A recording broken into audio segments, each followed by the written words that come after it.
Good morning students. Last लेक्चरमध्ये आपण packing in solids पाहिलं.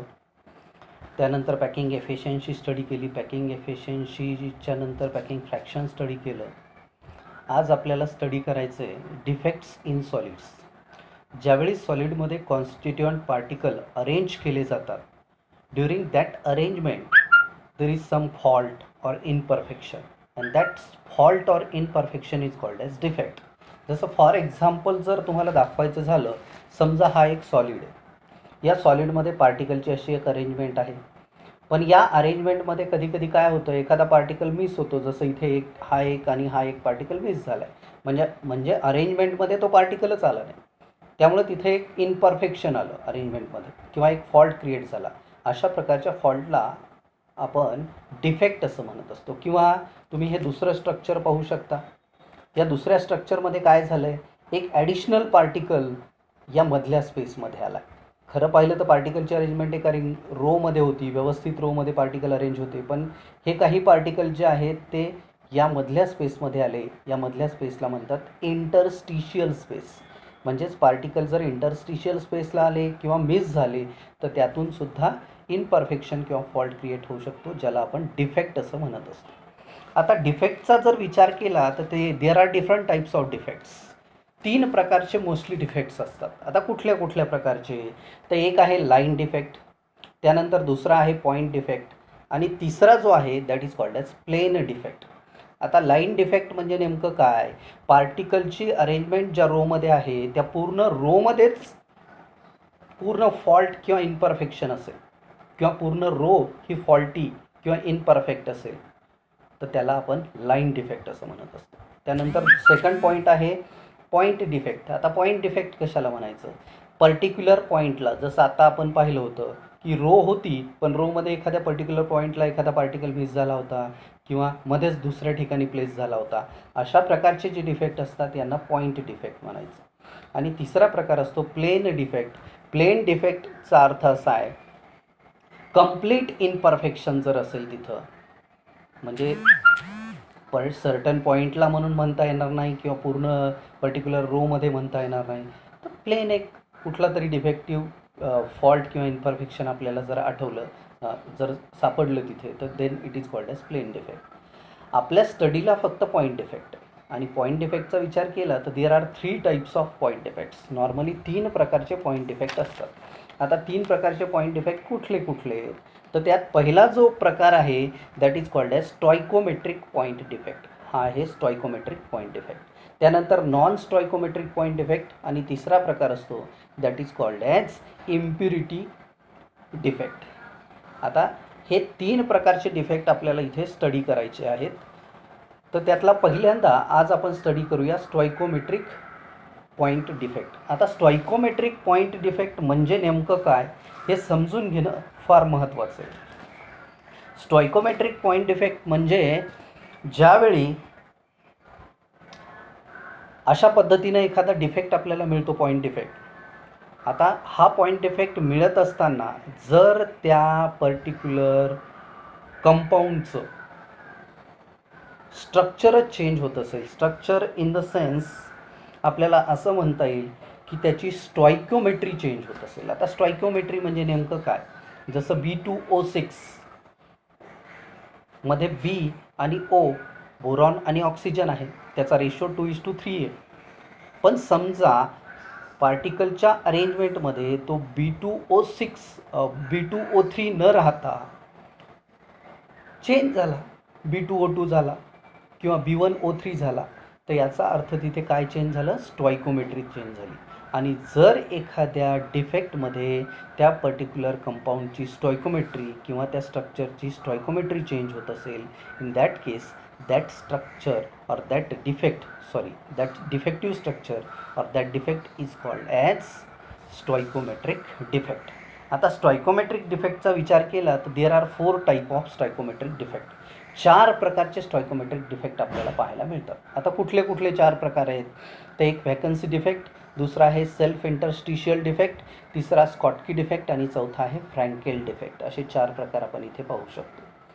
First vacancy, self interstitial defect, third one which is called as Schottky defect, and fourth one which is called as Frenkel defect. आता यातला पहिला defect आपण study करूया, vacancy defect. आता vacancy defect म्हणजे नेमकं काय? ज्यावेळी पार्टिकलची अरेंजमेंट होत असते, या पार्टिकलच्या अरेंजमेंटमध्ये काही पार्टिकल जर मिस झाले तर त्या सिच्युएशनमध्ये जो डिफेक्ट क्रिएट होत असतो त्या डिफेक्टला आपण म्हणत असतो व्हॅकन्सी डिफेक्ट. कुठला डिफेक्ट? व्हॅकन्सी. म्हणजे त्यांच्या साईटवरून ते मिस होतं. मग आता साईटवरून पार्टिकल मिस झाले, पार्टिकलची संख्या कमी होईल. पार्टिकलची संख्या कमी झाली म्हणजे त्या क्रिस्टल लटाईजचं मास कमी होईल. मास कमी झालं म्हणजे डेन्सिटी कमी होईल. म्हणजेच व्हॅकन्सी डिफेक्टचा सगळ्यात महत्त्वाचा इफेक्ट जर कुठला असेल, it affects the density of the substance. Due to vacancy defect density of the substance decreases. Density काय होत असते? डिक्रीजेस होत असते.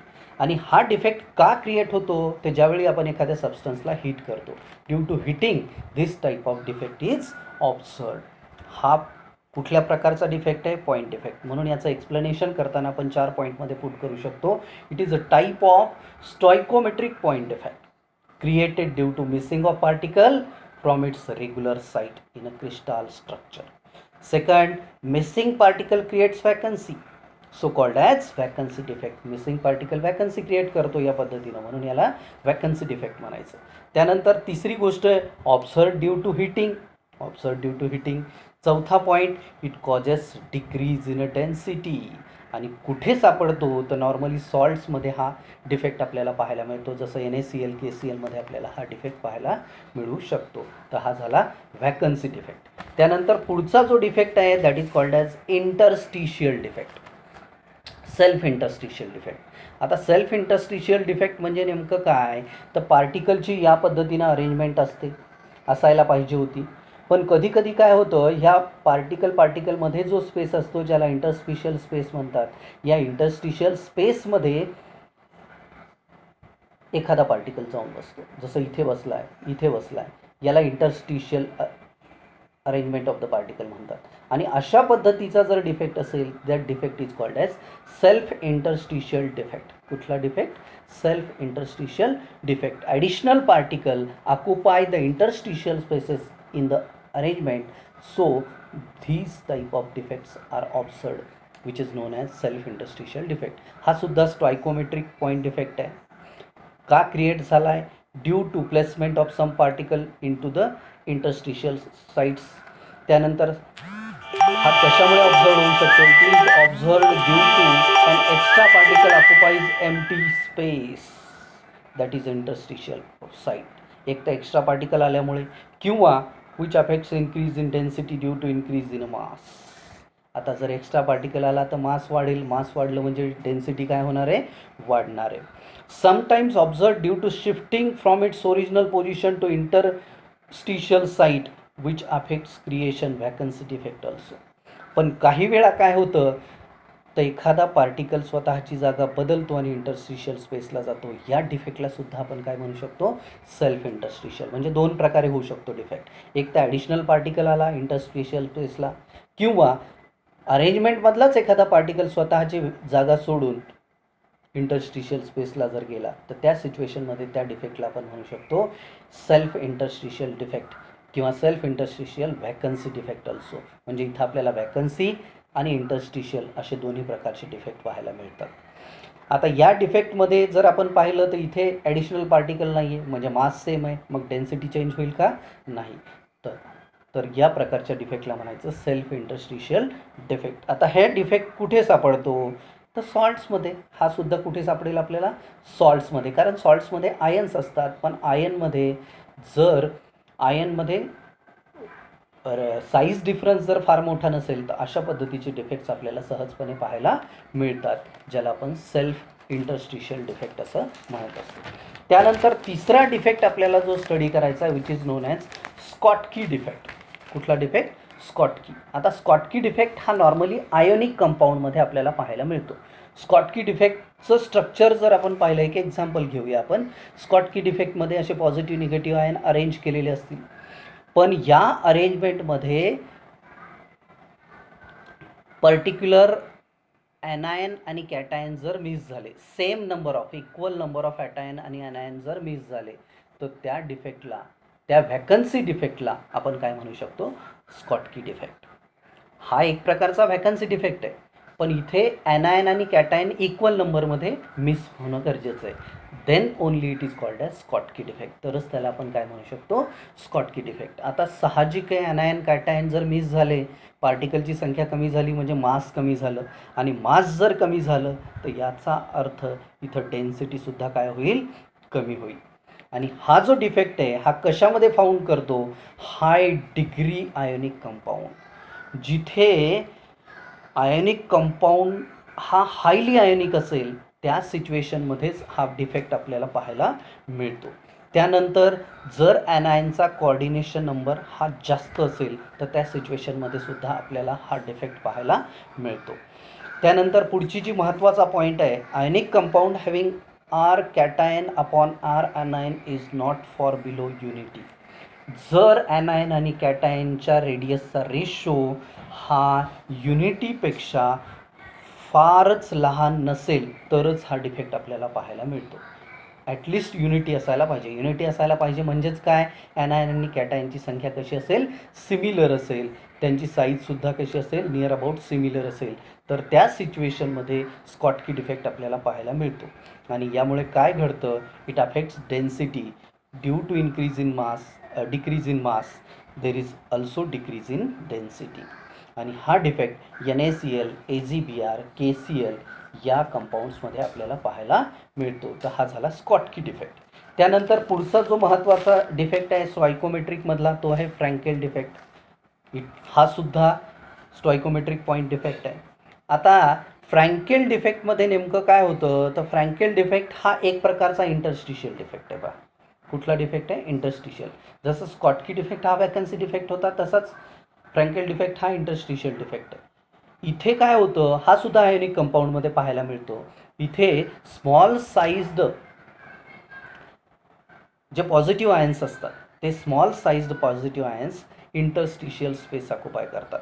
Due to placement of positively charged ion, smaller positively charged ion in a interstitial space, this type of defect is observed. या प्रकारचा defect आपल्याला पाहायला मिळतो. त्यामुळं कधी कधी वॅकन्सी पण क्रिएट होते, म्हणजेच इथं वॅकन्सी डिफेक्ट पण आपल्याला पाहायला मिळतो, इंटरस्टिशियल डिफेक्टसुद्धा आपल्याला पाहायला मिळतो, आणि याला आपण फ्रँकेल डिफेक्ट असं म्हणतो. हा जो डिफेक्ट आहे हा सुद्धा आयोनिक कंपाऊंडमध्ये सापडतो जिथं आयनच्या साईजमध्ये लार्ज, जर आयनच्या साईजमध्ये लार्ज डिफरन्स असेल तरच या पद्धतीचा डिफेक्ट आपल्याला पाहायला मिळत असतो. देन आता इथे जर आपण पाहिलं तर पार्टिकलची संख्या बदलते का, नाही, फक्त हे पॉझिटिव्हली चार्ज आयन स्वतःची जागा बदलत आहेत.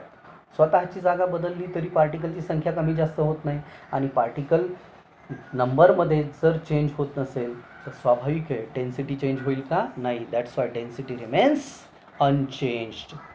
आणि इलेक्ट्रिकली हा जो लॅटाईस असेल हा न्यूट्रल राहील.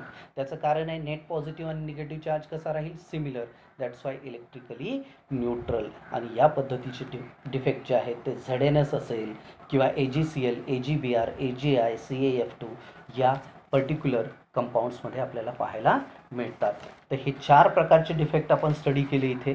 या 4 प्रकारामध्ये पहिला डिफेक्ट आपण स्टडी केला व्हॅकन्सी डिफेक्ट, दुसरा डिफेक्ट आपण स्टडी केला तो म्हणजे इंटरस्टिशियल डिफेक्ट, तिसरा स्कॉटकी डिफेक्ट, आणि चौथा जो डिफेक्ट होता दॅट इज फ्रँकेल डिफेक्ट. या 4ही डिफेक्ट्सची व्यवस्थित स्टडी तुम्ही करून घ्या.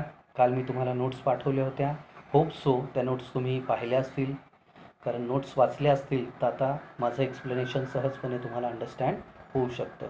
या डिफेक्टवर आपल्याला एक्झाममध्ये शॉर्ट नोट विचारली जाते किंवा डिफेक्टचे एक्झाम्पल्सनुसार एखादा MCQसुद्धा तिथे रेज केला जाऊ शकतो. त्यामुळे याची स्टडी थोडी केअरफुली करा. तर हे झाले स्टॉइकोमेट्रिक डिफेक्ट. पुढच्या लेक्चरमध्ये आपण स्टडी करणार आहोत नॉन स्टॉइकोमेट्रिक डिफेक्ट आणि इम्प्युरिटी डिफेक्ट. ठीक आहे. Have a nice day. Thank you.